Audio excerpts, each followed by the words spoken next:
Episode number 50 is done and over with, and I'm going to go ahead and give this an OK plus rating simply for the fact that Sumitomo did a wonderful job on the, not the animation, the music. Toei Animation did a good job with the animation for this fight. This was one of the better fight sequences in Dragon Ball Super so far, but if I had to nitpick over something, this is simply a plot point, and that's the fact that Goku did not take this fight 100% seriously, and even Future Trunks points it out. He says Goku's holding back a lot of power, and that's when Vegeta says, well, that's a really bad habit of his, just taking it easy. But with that being said, you have to just applaud Toei Animation for the fight sequence that they put together. This was really good. Goku Black opens up with a huge ki blast, just sends Goku flying, and I like how after Goku goes Super Saiyan 2 and they exchange a few punches and kicks together, Goku Black just cracks his neck and just looks at Goku like, is that all you have? I mean,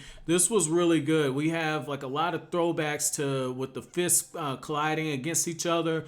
There's ki flying all over the place. There's this one scene where Goku Black is knocking Goku down in the air, and then he stretches out his palm and he's just firing ki blasts, and Goku Black is fighting in a really technical way. Every move has a purpose, and I really like that. I would love to see him and Vegeta go at it because those are two tactical fighters, and you can tell as the fight's going on that Goku is really just winging it. But one thing that we are seeing is that Goku Black is losing power towards the end of the fight. It seems like there's only a certain amount of time that he can stay in the era that he's in before he has to go back to the future. And I want to point out two things about this. The thing about Goku Black is he already knows who Vegeta is, which is interesting.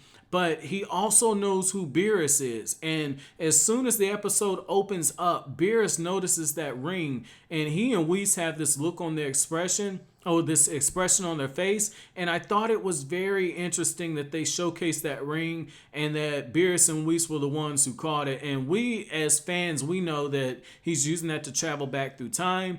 And even Trunks asked at one point for Beerus to help. And Beerus is staying very neutral. That's why I like his character, because he and Whis are two of the strongest beings in the universe, but they're not going to get involved in stuff like this. That was one of the things I was worried about in this arc when I read that Beerus, the god of destruction, would get involved. I was like, well, damn, like we've already seen Beerus kind of sort of go all out.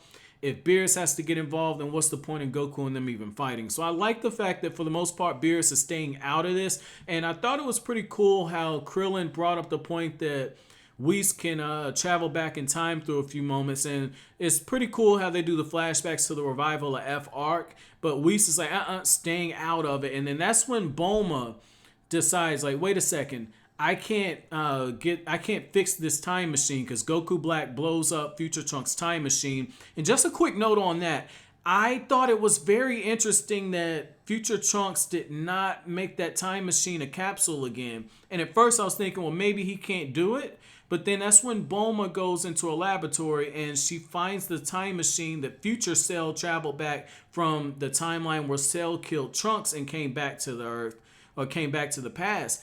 And that's how the episode ends. And just a quick thing on that, I do want to point out that in the new episode, the new ending episode stuff that we get, it looks like Tights is doing the Jocko pose, and I don't know if they're teasing Tights' involvement, but if you've read the Jocko the Patrolman manga, you know that that could potentially be huge because there was a time machine built in that. So that would be interesting to see Tights kind of get involved and for her to officially be introduced into the Dragon Ball continuity. But overall, like I said, very good episode. Fight did not let down.